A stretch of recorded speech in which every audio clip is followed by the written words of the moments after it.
In this video, I'll show you how to play against bots in Call of Duty Black Ops 7.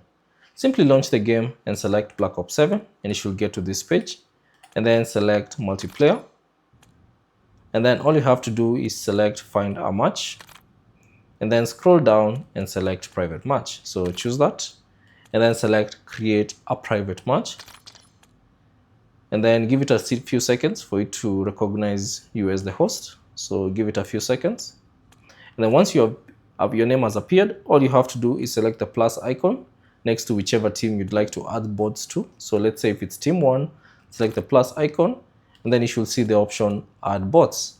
So choose the amount of bots you'd like let's say 5 of them, and then you can choose the difficulty. So let's say mixed, and then simply select confirm, and you should see 5 bots have been added. And you can do the same thing for team 2 if you want to add bots on team 2. So select the plus icon and then choose the amount that you'd like to add, and then choose the difficulty as well, and then select confirm, and that should add bots to your team. Once done, you can choose the game mode that you'd like to play, and also you can choose the map and set the rules for that particular match.